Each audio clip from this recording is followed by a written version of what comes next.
Buongiorno, benvenuti a questa edizione del nostro telegiornale. Vediamo insieme i principali titoli. Messina, è morto l'uomo rimasto ferito nell'esplosione della fabbrica di fuochi d'artificio, era ricoverato a Genova con ustioni su tutto il corpo. Brucia la casa della ex fidanzata, a Vittoria arrestato l'uomo identificato dalle telecamere di sicurezza della zona. Emergenza cenere a Catania, domani apertura straordinaria dell'isola ecologica Picanello, intanto anche gli scout in azione per ripulire. Tunisini contro giovani del Bangladesh, palermitani contro marocchini a Palermo, l'allarme sicurezza non cessa, proteste dei residenti della zona di via Macheda, il prefetto pensa a un rafforzamento dei presidi di sicurezza. La costa siciliana a rischio erosione, più della metà del litorale è stato già cancellato dall'avanzata del cemento legale e illegale, lo dice Legambiente presentando il dossier Erosione costiera Sicilia. L'arrivo dell'estate frena le donazioni di sangue, gli ospedali vanno in sofferenza, il presidente della Fidas Sicilia parla di situazione drammatica e scorte insufficienti. Compiti per le vacanze, questione sempre spinosa che divide genitori ma anche insegnanti. Nastri d'argento a Taormina, si celebra l'eccellenza della commedia italiana, premiati Carlo Verdone e Christian De Sica, ma anche i nuovi volti come Pilar Fogliati. Calciomercato, pressing del Palermo per i difensori Ceccherini e Romagnoli, il Catania cede Chiarella Rimini, a Messina ha contestato il presidente Sciotto.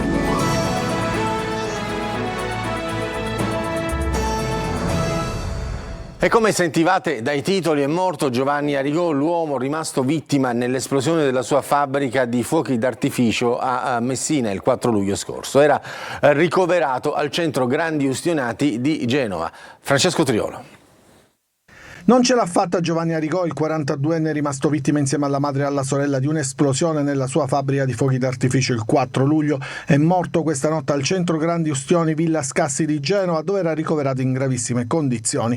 Arrigò era stato trasferito la sera dell'incidente dal Policlinico di Messina grazie ad un aereo messo a disposizione dall'aeronautica militare. Sul corpo oltre il 90% di ustioni e una situazione che sembrava subito gravissima. Nell'ultima settimana è stato sottoposto a diversi lavaggi e trasfusioni di sangue. Negli ultimi 2-3 giorni gli era stata sospesa la somministrazione di ossigeno per verificare la sua capacità di reazione e nelle prime 24 ore aveva mostrato anche dei segnali di ripresa.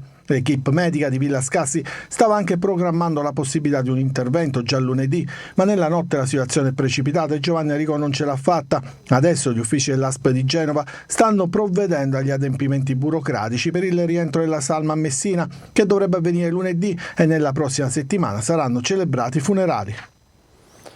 E ci spostiamo a Vittoria, nel Ragusano, dove è stata sfiorata una tragedia. Lei lo lascia e lui, per ripicca, appicca il fuoco alla casa. Arrestato l'uomo identificato dalle telecamere della zona. Giusy Lazzara. Non aveva accettato che la loro storia fosse finita. Per vendetta appicca il fuoco all'abitazione della sua ex a Vittoria. Doveva dare una lezione alla donna che aveva subito per anni violenze fisiche e psicologiche. Così, tragedia sfiorata e momenti di paura con le fiamme e il fumo che hanno avvolto l'edificio. L'uomo, 28 anni, dopo aver provocato l'incendio è scappato. Identificato dalle telecamere della zona, è stato arrestato dalla polizia e rinchiuso in carcere a Ragusa. In via Cacciatori delle Alpi ci sono stati anche momenti di tensione, con una donna residente nello stabile bloccata nel pianerottolo all'ultimo piano che non riusciva a scendere e mettersi in salvo. Immediato l'intervento del dirigente del commissariato di Vittoria, Giovanni Arcidiacono, che l'ha soccorsa riuscendo a uscire utilizzando la scala esterna dei vigili del fuoco. Messe in sicurezza anche le 2 bombole al primo piano dello stabile. E sempre a Vittoria, il 13 giugno, un ragazzo di origini tunisine dà fuoco alla casa dei genitori al culmine dell'ennesima lite. Muoiono la madre e una sorella che aveva ustioni sul 70% del corpo. Gravemente feriti il padre e un'altra sorella ricoverati nel centro Grandi Ustioni di Catania e Ragusa. E bruciano le colline sopra Messina. Un incendio è divampato nella zona di Gravitelli sopra il centro città ed è stata parecchia la preoccupazione tra i residenti che sino alla tarda mattinata di oggi hanno visto al lavoro 2 squadre di vigili del fuoco per spegnere le fiamme. Il fumo ha reso l'aria irrespirabile e vigili del fuoco che assieme ai forestali sono stati impegnati nello spegnimento di diversi incendi anche in provincia di Palermo, a Mezzoiuso, a Partinico, in Contrada Madonna del Ponte e Contrada Mozzicato, a Montelepre, a Monreale, a San Giuseppe Jato. Anche oggi giornata di gran caldo e la Protezione Civile ha lanciato un'allerta arancione per 8 province e rossa nella zona del Siracusano proprio per il rischio incendi. E nel Messinese avviso di chiusura delle indagini per 2 cittadini di Barcellona Pozzo di Gotto ritenuti responsabili del reato di falso e furto con mezzo fraudolento. 117 gli anziani truffati. Secondo quanto ricostruito dai carabinieri del comune di Falcone, i 2, dopo aver avvicinato le vittime, formavano e compilavano delle deleghe alla riscossione delle quote sindacali sulla pensione. In 48 hanno subito l'inconsapevole furto delle quote per un ammontare di circa 250 euro al mese. E andiamo a Stromboli invece. Dopo le eruzioni dei giorni scorsi gli operatori turistici chiedono aiuto, ma le ordinanze, soprattutto quella che vieta le mini crociere, restano attive e a rischio c'è il turismo di giornata, quello cosiddetto mordi e fuggi. A Stromboli il vulcano sta concedendo un po' di tregua dopo la grande paura di 2 giorni fa, ma la preoccupazione degli operatori commerciali dell'isola è tanta e i divieti previsti nelle ordinanze stanno portando a diverse disdette per le prossime settimane, anche se la situazione è sotto controllo. A pesare soprattutto è l'assenza del cosiddetto turismo mordi e fuggi, quello delle mini crociere che ogni giorno da Sicilia, Calabria e dalle altre isole delle Eolie potrebbero potenzialmente portare a Stromboli oltre 5.300 visitatori, che diventerebbe impossibile gestire in caso di un'emergenza come quella vissuta giovedì scorso. Federalberghi Isole Eolie e Proloco di Stromboli hanno inviato una nota alle istituzioni richiamando l'attenzione sui gravi problemi economici che stanno impattando sull'isola di Stromboli e si stanno propagando nel resto dell'arcipelago. Chiedono provvedimenti immediati per sostenere gli operatori turistici e gli abitanti, tra cui l'esenzione dal pagamento di IMU e tasse per il 2024, l'accesso alla cassa integrazione per i dipendenti stagionali, la sospensione delle rate di mutuo e di quelle tributarie e altre forme di ristoro, oltre che interventi sulla prevenzione e manutenzione del territorio. Intanto continuano le riunioni del centro operativo attivo alle Eolie, che deve fronteggiare emergenze anche quotidiane come quella di ieri, quando è stato necessario portare una signora con un attacco di appendicite a Panarea con una motovedetta perché i fumi del vulcano non hanno consentito all'elicottero del 118 di atterrare a Stromboli. E continua l'emergenza cenere a Catania, domani apertura straordinaria di mattina dell'isola ecologica a Picanello. Intanto ci pensano gli scout che aiutano le persone a ripulire. Questa è la cartolina dell'emergenza cenere che va avanti da giorni. Così l'isola ecologica di Picanello a Catania, con cassoni stracolmi e sacchetti abbandonati sul marciapiede. L'amministrazione corre ai ripari, dispone un'altra apertura straordinaria per domani mattina di questa isola ecologica di Picanello, dalle 8 alle 12. Il sindaco Trantino sta valutando la possibilità di emettere un'ordinanza coinvolgendo ditte e protezione civile per la raccolta della cenere. Provvedimento reso urgente anche per motivi sanitari, con l'ARPA che segnala un livello di polveri sottili nell'aria oltre il 50%. Nel frattempo ci si organizza e scendono in campo gli scout Agesci di San Giovanni La Punta, che vanno in soccorso dei residenti ormai stremati per la raccolta senza fine. Li vediamo attrezzati con soffiatori a ripulire terrazzi e abitazioni. Tantissime le richieste di aiuto ricevute, dicono gli scout. Tutto in attesa che le amministrazioni si mobilitino con più mezzi e personale per ripulire strade e marciapiedi. E la Regione siciliana ha stanziato 50 milioni di euro come contributo ai comuni per compensare gli aumenti dei costi sostenuti per il trasferimento dei rifiuti all'estero. È il contenuto del decreto del Dipartimento regionale dell'acqua e dei rifiuti, che ha approvato anche l'elenco delle istanze ritenute ammissibili. E ci spostiamo ad Agrigento, dove la polizia di Agrigento appunto ha dato esecuzione a un provvedimento di fermo emesso dalla procura nei confronti di un egiziano e un siriano sbarcati a Lampedusa lo scorso 7 luglio. I due avrebbero fatto entrare illegalmente in Italia 46 persone, prevalentemente di nazionalità bengalese. Durante il viaggio 3 migranti di nazionalità egiziana e bengalese sono morti quando un'imbarcazione in legno di circa 10 metri è naufragata e si è inabissata dopo l'urto contro la scogliera. E torniamo a Palermo, dove si assiste a tunisini contro giovani del Bangladesh, palermitani contro marocchini e così via. L'allarme sicurezza non cessa. Proteste dei residenti della zona di via Macheda Alta, il prefetto pensa a un rafforzamento dei presidi di sicurezza. Manlio Viola. E allarme sicurezza nella zona alta di via Macheda a Palermo, una delle strade storiche della città nella parte che collega i Quattro Canti, fulcro del centro palermitano, con la stazione ferroviaria centrale. L'area è in mano alle bande di giovani e meno giovani. Non si tratta di vere e proprie gang, ma di bande di strada, tunisini contro giovani del Bangladesh, palermitani contro marocchini e così via. Un coacervo di culture e nazionalità diverse messe insieme solo dalla regola della sopraffazione reciproca per conquistare un angolo per il commercio abusivo o semplicemente per la voglia di non pagare il conto. Dopo le ultime due risse, una che ha causato il grave ferimento di un giovane tunisino 17enne che da giorni si trova in rianimazione al policlinico, la seconda conclusa con il ferimento del titolare di un bar con una bottigliata in testa e 2 tunisini arrestati, adesso la misura è colma. Gli abitanti dell'area si sono riuniti in comitato e sono stati ricevuti dal prefetto, al quale hanno chiesto presidi fissi delle forze dell'ordine fino a quando la situazione non tornerà alla normalità, ovvero fino a quando dicono le bande che stazionano fra via Fiume e via Torino non abbandoneranno il loro luogo di ritrovo.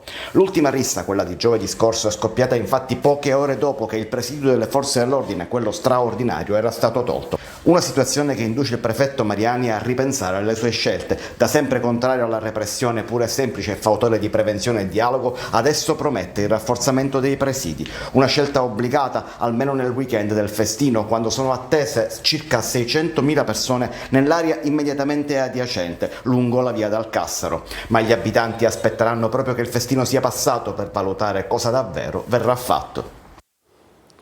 Avrebbe violentemente aggredito all'interno di un locale di Prato, in Toscana, un connazionale colpendolo ripetutamente prima con una bottiglia di vetro e poi con un'arma da taglio, oltre che con calci e pugni. La polizia di Catania ha arrestato un 39enne cinese che si era rifugiato nella città eternea, ritenuto gravemente indiziato del delitto di tentato omicidio in concorso con altre 5 persone. La vittima ha subito lesioni gravissime che hanno reso necessario il ricovero urgente e la sottoposizione a un delicato intervento chirurgico. La lista potrebbe essere maturata nell'ambito di una faida tra opposte fazioni che si contendono il mercato delle crucce nella comunità cinese della città di Prato. E parliamo delle coste siciliane. Legambiente Sicilia presenta a Porto Empedocle il dossier erosione costiera in Sicilia. Analizzate le cause e gli effetti che interessano gran parte della costa della nostra isola. Davide Sardo. Il 77% della fascia costiera siciliana è a rischio erosione, il 56% delle coste siciliane è stato già cancellato dall'avanzata del cemento legale e illegale. Sono le conclusioni del dossier Erosione Costiera Sicilia presentato a Legambiente a Porto Empedocle in provincia di Agrigento. La Sicilia è la prima regione d'Italia per percentuale di coste a rischio. Si tratta di un fenomeno costante, progressivo, spesso alimentato da opere dell'uomo scriteriate. Dal 2006 al 2021 l'avanzata del cemento nei comuni costieri è aumentata del 6% ed il consumo di suolo costiero sul totale regionale è pari al 56,4%, il più elevato a livello nazionale. Il 70% della nostra fascia costiera è a rischio di erosione, oltre il 40% tra l'altro a rischio elevato di erosione, e questo a causa di opere che noi riteniamo nel corso degli anni sbagliate, che hanno manomesso innanzitutto i corsi d'acqua, erodendo appunto la ghiaia e la sabbia che sono necessari come sedimenti per creare quelle barriere all'erosione costiera e per rimpinguare le nostre spiagge. E poi altri interventi artificiali e soprattutto opere abusive che sono state realizzate lungo la fascia costiera. Nel corso della conferenza a ridosso della Torre Carlo V, i vertici regionali dell'Associazione Ambientalista si sono soffermati su cause, effetti e danni dell'erosione e in prospettiva sulle soluzioni a contrasto, tra cui non rientrano affatto le opere di sbarramento ritenute ancor più dannose. E l'arrivo dell'estate frena le donazioni di sangue e gli ospedali catanesi vanno in sofferenza. Il presidente della Fidas Sicilia, Caruso, situazione drammatica, le scorte non sono sufficienti. Tonino De Mana. Come ogni estate puntuale, addirittura in leggero anticipo, arriva l'emergenza sangue che scarseggia in tutta la Sicilia con dati preoccupanti su Catania. 33.500 donazioni, 42.300 il consumo, numeri alla mano, mancano all'appello 10.000 sacche. L'arrivo della bella stagione frena le donazioni e gli ospedali etnei, che durante l'anno attingono dai bacini di Siracusa, Ragusa, Enna e Caltanissetta, vanno in sofferenza. Situazione drammatica all'Arnas Garibaldi, dove lo scorso weekend c'era la disponibilità solo di soli 3 unità di zero negativo, frigo e emoteche quasi vuote e carenza per alcuni gruppi sanguigni, con il reparto di talassemia che solo al Garibaldi ha in cura 200 pazienti con un fabbisogno giornaliero di 40 unità. E naturalmente scorte di sangue servono anche per interventi chirurgici di emergenza. Purtroppo in estate, con le distrazioni estive, il donatore periodico si allontana un po' da quello che è la routine e la periodicità delle donazioni, ed ecco che allora si crea veramente una situazione di drammaticità, perché le scorte e le disponibilità di sangue negli ospedali non sono sufficienti a soddisfare quelle che sono le esigenze trasfusionali. La provincia di Catania si ritrova nel gradino più basso degli indici donazionali a livello nazionale. Basti pensare soltanto che l'ospedale Arnas Garibaldi annualmente, a fronte di un fabbisogno di sangue di circa 14.000 unità di sangue, soltanto i catanesi riescono a donarne appena 9.000. C'è un dato in controtendenza, è stata fatta una raccolta di sangue, può darci qualche numero? Sì, è una bella esperienza quella che abbiamo registrato a Tremestieri nella raccolta pomeridiana, 21 donazioni di cui 8 di plasma, che sono molto utili, questa parte liquida del sangue per la produzione di farmaci plasma derivati, e 13 unità di sangue. Quindi laddove le persone vengono sensibilizzate, ecco che la risposta c'è. Adesso c'è la pubblicità, torniamo subito dopo.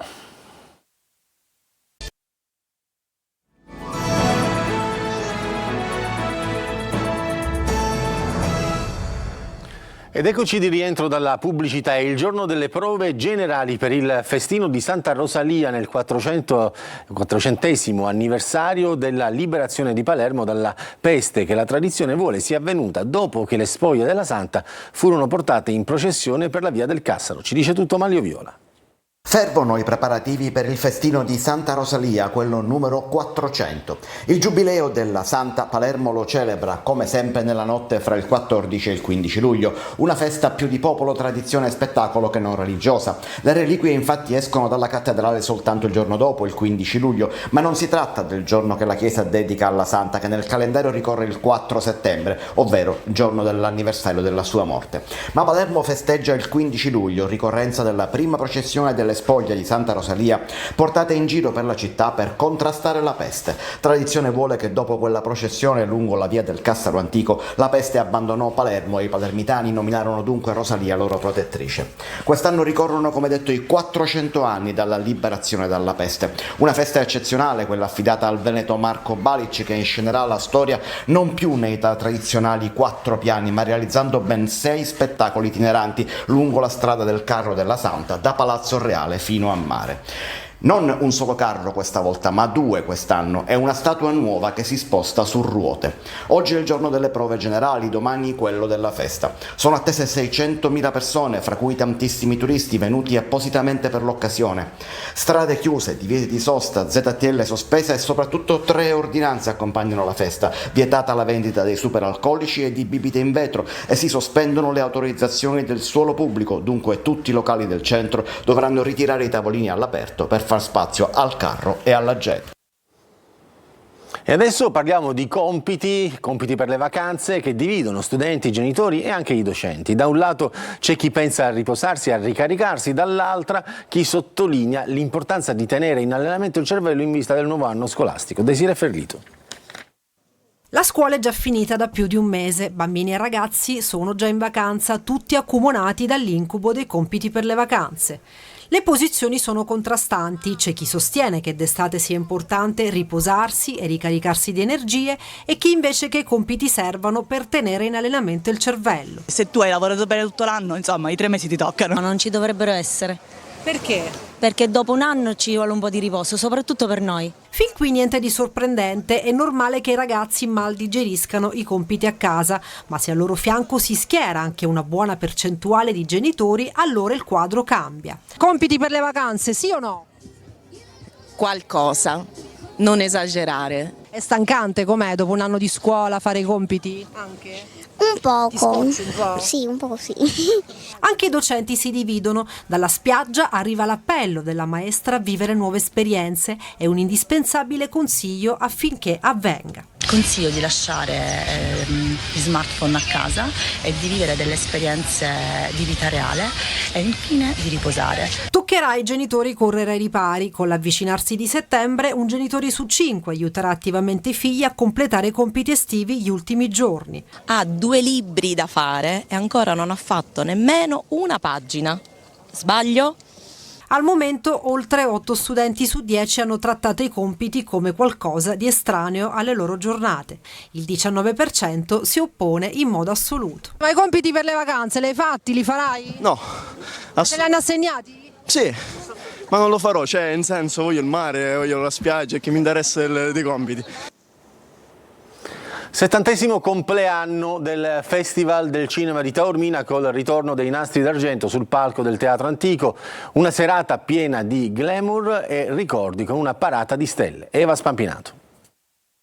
Riflettori puntati su Piazza 9 Aprile per il Red Carpet, dove ieri hanno sfilato davanti ad un grandissimo pubblico di appassionati, addetti ai lavori e curiosi le stelle del cinema italiano, prima di salire sul palco del Teatro Antico per la 70ª edizione del Taormina Film Fest. Benvenuti in questo spazio magico. I Nastri d'Argento hanno inaugurato la kermesse cinematografica con il ricordo del primo Nastro d'Argento di Giuseppe Tornatore, ma anche con una clip dell'ultima volta sul palcoscenico di Taormina di Nino Manfredi. Devo dire che prima di morire volevo vedere questo momento dove premiavano la commedia proprio.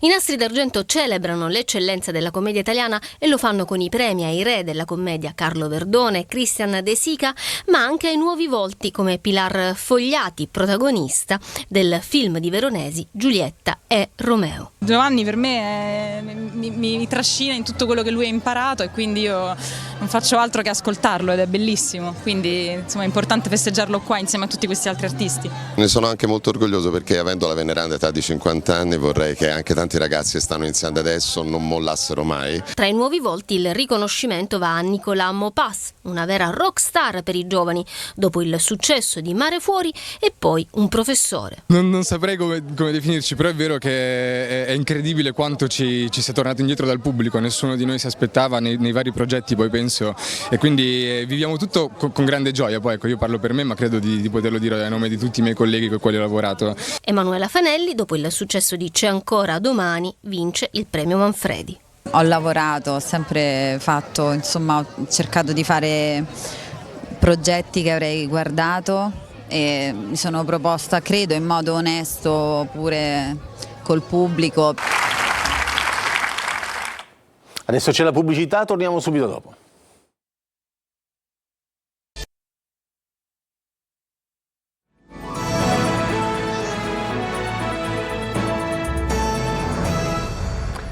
Ed eccoci di rientro dalla pubblicità, parliamo di sport, di calcio, trattativa del Palermo per i difensori Ceccherini e Romagnoli. Il Catania ha ceduto Chiarella al Rimini, a Messina ha contestato il presidente sciotto Sergio Golosi.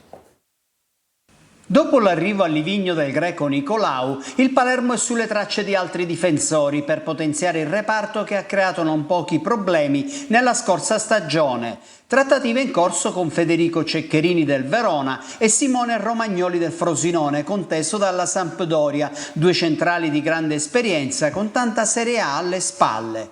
Il Catania ha ufficializzato il passaggio in prestito dell'attaccante esterno Marco Chiarella a Rimini. L'anno scorso 29 presenze, un gol e 2 assist nel club rossazzurro. Dopo colpi di assoluta qualità, le priorità del Catania sono le cessioni e rinforzare l'attacco. Di Carmine, Chiricò, Marsura, Costantino, De Luca e Bocic sono nella lista dei partenti e più avanti per qualcuno di loro non si esclude la rescissione contrattuale. Per l'attacco del futuro, dopo l'ok per D'Andrea, seguiti Lescano della Triestina e Gomez del Crotone, ma si guarda molto anche al mercato della Serie B. Aspettando l'accordo con De Rose, c'è interesse per il laterale destro Manuel Ricciardi in rotta con l'Avellino. Contestazione alla famiglia Sciotto in uno striscione firmato dalla Curva Sud per l'immobilismo della proprietà. Mai come quest'anno il Messina rischia di farsi trovare impreparato alla prossima stagione.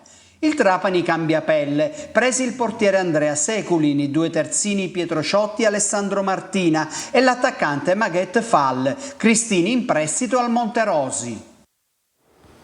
È tutto per questa edizione del telegiornale che torna più tardi. Grazie per averci seguito, buon proseguimento di giornata.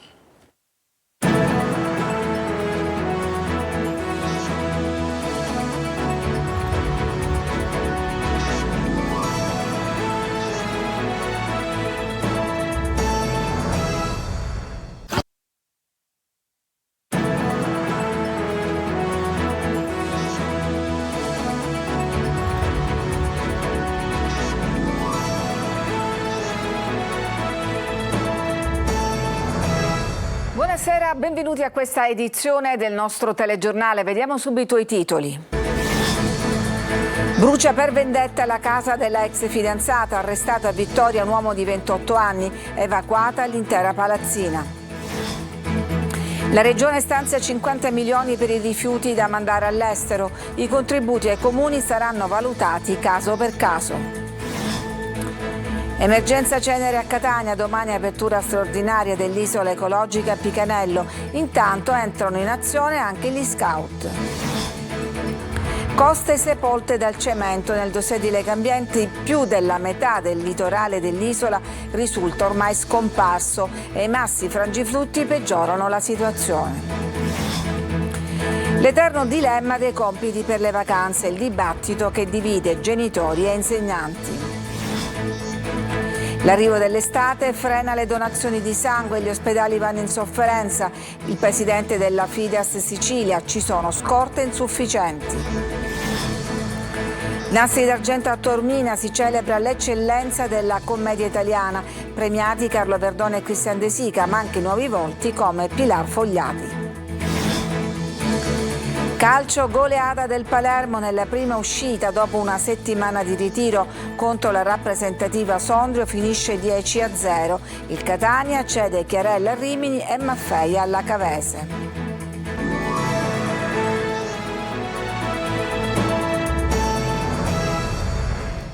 Tragedia sfiorata a Vittoria. Un uomo, Vittorio Infarinato, ha dato fuoco allo stabile in cui abitava la sua ex. La donna si è salvata, ma la palazzina è stata evacuata. Lui comparirà lunedì prossimo davanti al giudice per le indagini preliminari. L'accusa è di tentato omicidio. Giusy Lazzara. Non aveva accettato che la loro storia fosse finita. Per vendetta appicca il fuoco all'abitazione della sua ex a Vittoria. Doveva dare una lezione alla donna che aveva subito per anni violenze fisiche e psicologiche.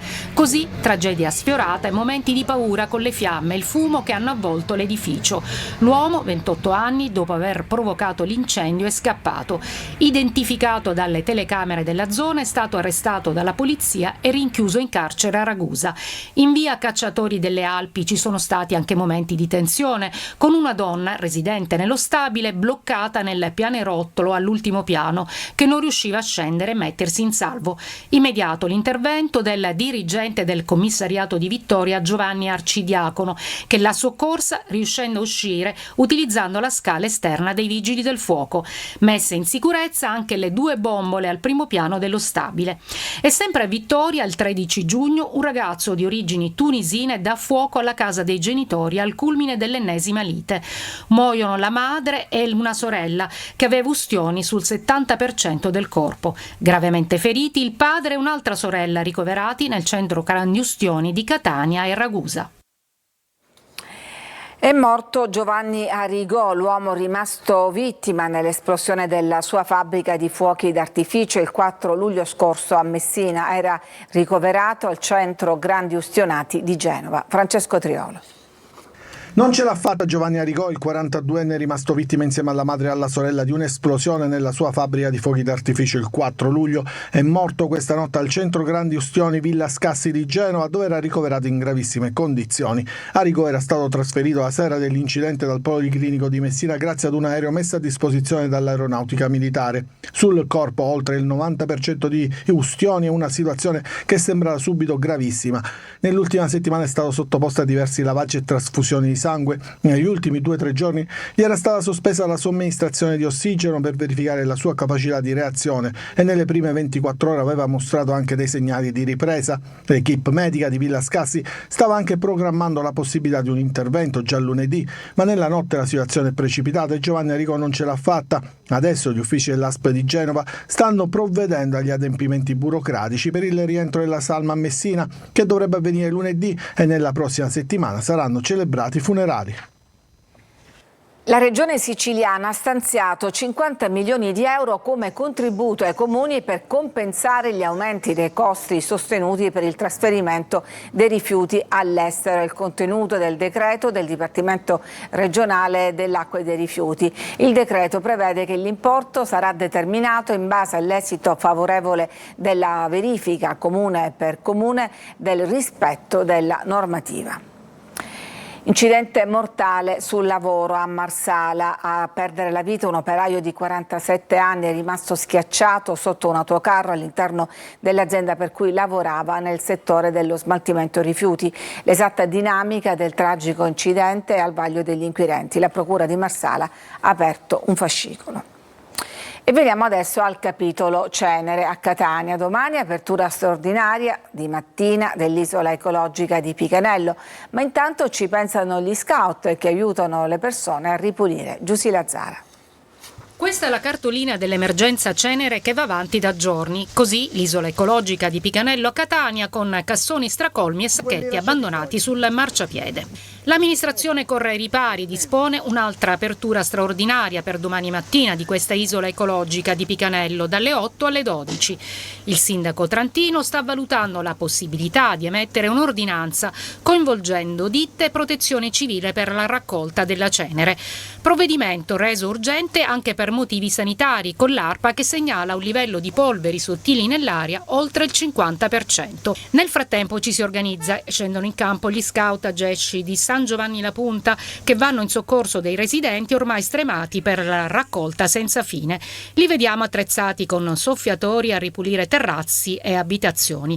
Tantissime le richieste di aiuto ricevute, dicono gli scout. Tutto in attesa che le amministrazioni si mobilitino con più mezzi e personale per ripulire strade e marciapiedi. La Sicilia è la prima regione per coste a rischio. Legambiente Sicilia presenta il suo dossier sull'erosione costiera, da cui risulta che oltre la metà del litorale è già scomparso e i frangiflutti non risolvono, anzi. Davide Sardo. Il 77% della fascia costiera siciliana è a rischio erosione e il 56% delle coste siciliane è stato già cancellato dall'avanzata del cemento legale e illegale. Sono le conclusioni del dossier Erosione Costiera Sicilia presentato a Legambiente a Porto Empedocle in provincia di Agrigento. La Sicilia è la prima regione d'Italia per percentuale di coste a rischio. Si tratta di un fenomeno costante, progressivo, spesso alimentato da opere dell'uomo scriteriate. Dal 2006 al 2021 l'avanzata del cemento nei comuni costieri è aumentata del 6% ed il consumo di suolo costiero sul totale regionale è pari al 56,4%, il più elevato a livello nazionale. Il 70% della nostra fascia costiera è a rischio di erosione, oltre il 40% tra l'altro a rischio elevato di erosione, e questo a causa di opere che noi riteniamo nel corso degli anni sbagliate, che hanno manomesso innanzitutto i corsi d'acqua, erodendo appunto la ghiaia e la sabbia che sono necessari come sedimenti per creare quelle barriere all'erosione costiera e per rimpinguare le nostre spiagge. E poi altri interventi artificiali e soprattutto opere abusive che sono state realizzate lungo la fascia costiera. Nel corso della conferenza a ridosso della Torre Carlo V, i vertici regionali dell'associazione ambientalista si sono soffermati su cause, effetti e danni dell'erosione e in prospettiva sulle soluzioni a contrasto, tra cui non rientrano affatto le opere di sbarramento ritenute ancor più dannose. Da 2 giorni divampano nelle campagne di Snello, nelle Madonie, vari fronti di incendio. Oggi un nuovo rogo è divampato in contrada Lanzerie, vicino al paese, tra Snello e Castelbuono. Oltre alle squadre di soccorso è intervenuto un Canadair. Intanto la Protezione Civile regionale ha pubblicato un avviso per rischio incendi e ondate di calore. Per domani a Palermo sono previsti un livello di allerta arancione ed una temperatura massima di 36 gradi. Un carabiniere di 52 anni del servizio scorte del Tribunale di Palermo è morto la scorsa notte all'ospedale Cervello dopo essere stato morso da un ragno violino. Franco Aiello, 52 anni, la scorsa domenica aveva trascorso una giornata in campagna. Tornato a casa si è accorto di un arrossamento alla caviglia. Mercoledì ricovero all'ospedale Cervello, poi la situazione è precipitata. I compiti per le vacanze dividono studenti, genitori e docenti. Da un lato c'è chi vorrebbe riposarsi e ricaricarsi di energia, dall'altra chi sottolinea l'importanza di tenere in allenamento il cervello. Desiree Ferlito. La scuola è già finita da più di un mese, bambini e ragazzi sono già in vacanza, tutti accomunati dall'incubo dei compiti per le vacanze. Le posizioni sono contrastanti, c'è chi sostiene che d'estate sia importante riposarsi e ricaricarsi di energie e chi invece che i compiti servano per tenere in allenamento il cervello. Se tu hai lavorato bene tutto l'anno, insomma, i 3 mesi ti toccano. Ma non ci dovrebbero essere. Perché? Perché dopo un anno ci vuole un po' di riposo, soprattutto per noi. Fin qui niente di sorprendente, è normale che i ragazzi mal digeriscano i compiti a casa, ma se al loro fianco si schiera anche una buona percentuale di genitori, allora il quadro cambia. Compiti per le vacanze, sì o no? Qualcosa, non esagerare. È stancante com'è dopo un anno di scuola fare i compiti? Anche? Un poco. Ti scocci un po'? Sì, un po' sì.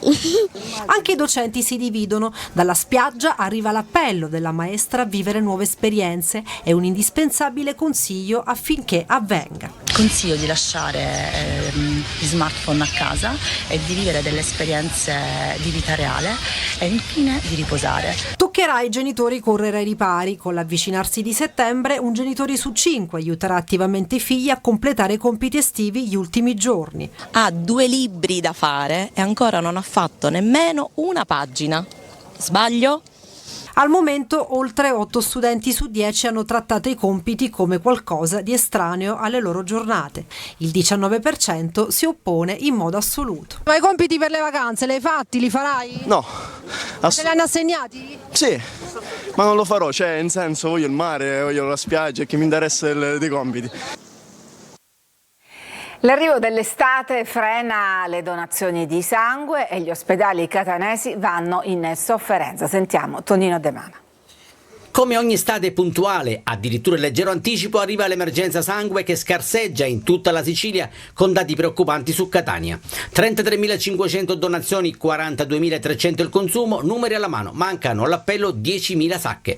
L'arrivo della bella stagione frena le donazioni e gli ospedali etnei, che durante l'anno attingono dai bacini di Siracusa, Ragusa, Enna e Caltanissetta, vanno in sofferenza.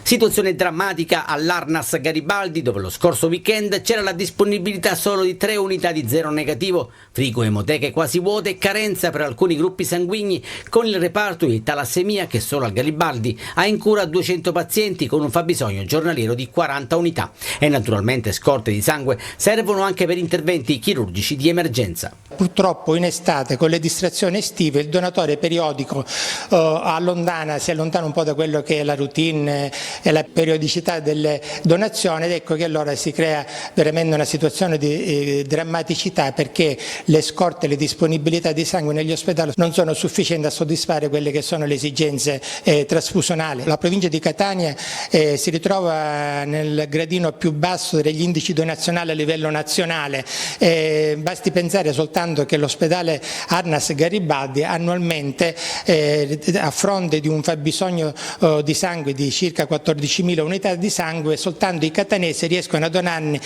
appena 9.000. C'è un dato in controtendenza, è stata fatta una raccolta di sangue, può darci qualche numero? Sì, una bella esperienza quella che abbiamo registrato a Tremestieri nella raccolta pomeridiana, 21 donazioni di cui 8 di plasma che sono molto utili questa parte liquida del sangue per la produzione di farmaci plasma derivati e 13 unità di sangue. Quindi laddove le persone vengono sensibilizzate ecco che la risposta c'è. È di 5 feriti il bilancio di un incidente stradale che si è verificato nel primo pomeriggio sulla statale nei pressi di Sciacca. Si sono scontrati frontalmente un'auto e un furgoncino da lavoro. All'interno della vettura viaggiavano 4 ragazze, tutte di Caltabellotta, 2 delle quali sono in gravi condizioni. Alla guida dell'altro mezzo c'era un tecnico ascensorista di Favara. Ci fermiamo adesso, c'è una pausa per la pubblicità, torniamo subito dopo.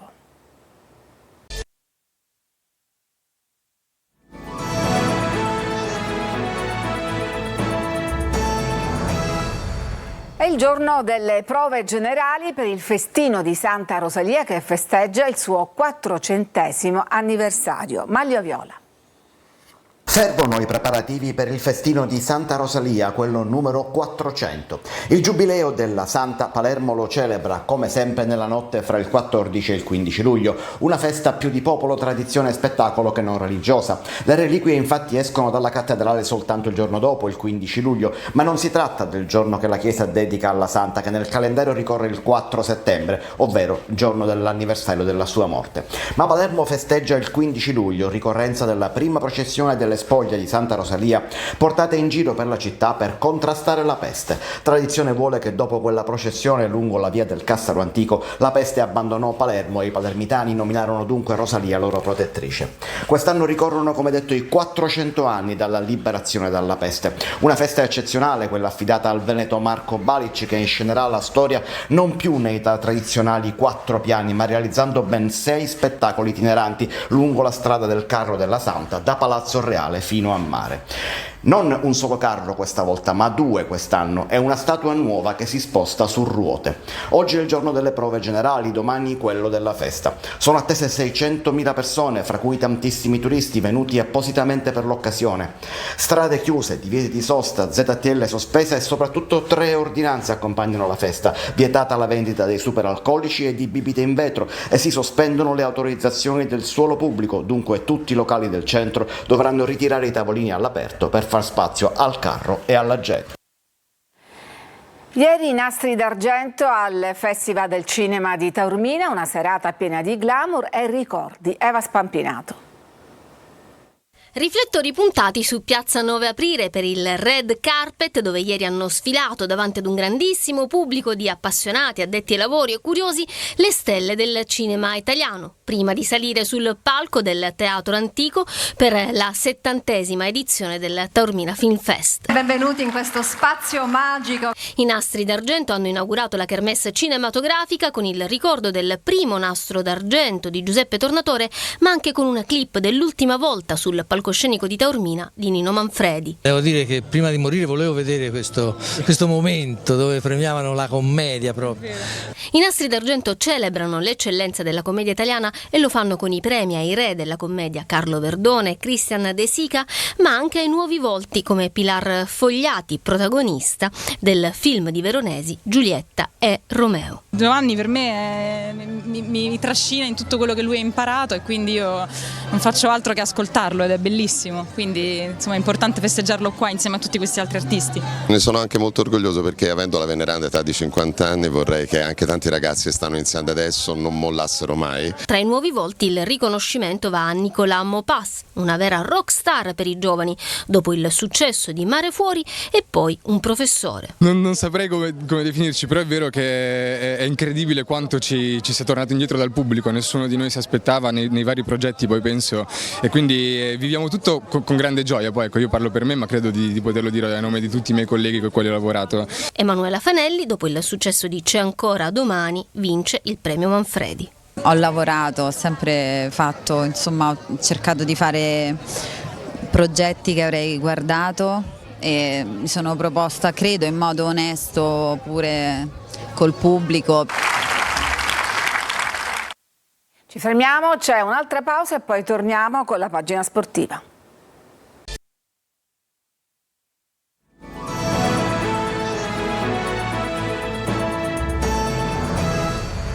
Ed eccoci alla pagina sportiva. Finisce 10-0 la prima amichevole stagionale del Palermo. I rosanero battono la rappresentativa Sondrio e chiudono con un sorriso la settimana di ritiro. Buoni segnali da Insigne e Corona, entrambi hanno segnato una doppietta. Il gol più bello è di Buttaro con un tiro di destro a giro. In rete anche di Francesco, Fella, Di Mariano, Brunori e Ranocchia. E vediamo adesso le ultime di calciomercato. Sergio Colosi. Dopo l'arrivo a Livigno del greco Nicolau, il Palermo è sulle tracce di altri difensori per potenziare il reparto che ha creato non pochi problemi nella scorsa stagione. Trattative in corso con Federico Ceccherini del Verona e Simone Romagnoli del Frosinone, conteso dalla Sampdoria, due centrali di grande esperienza con tanta Serie A alle spalle. Il Catania ha ufficializzato il passaggio in prestito dell'attaccante esterno Marco Chiarella a Rimini. L'anno scorso 29 presenze, un gol e 2 assist nel club rossazzurro. Dopo colpi di assoluta qualità, le priorità del Catania sono le cessioni e rinforzare l'attacco. Di Carmine, Chiricò, Marsura, Costantino, De Luca e Bocic sono nella lista dei partenti e più avanti per qualcuno di loro non si esclude la rescissione contrattuale. Per l'attacco del futuro, dopo l'ok per D'Andrea, seguiti Lescano della Triestina e Gomez del Crotone, ma si guarda molto anche al mercato della Serie B. Aspettando l'accordo con De Rose, c'è interesse per il laterale destro Manuel Ricciardi in rotta con l'Avellino. Contestazione alla famiglia Sciotto in uno striscione firmato dalla Curva Sud per l'immobilismo della proprietà, mai come quest'anno il Messina rischia di farsi trovare impreparato alla prossima stagione. Il Trapani cambia pelle, presi il portiere Andrea Seculini, due terzini Pietro Ciotti e Alessandro Martina e l'attaccante Maghet Fall, Cristini in prestito al Monterosi. E c'è un aggiornamento sul mercato in uscita del Catania. Il club rossazzurro ha ceduto in prestito alla Cavese il difensore Mattia Maffei. Ed era davvero l'ultima notizia. Grazie per averci seguito. A tutti una buona serata.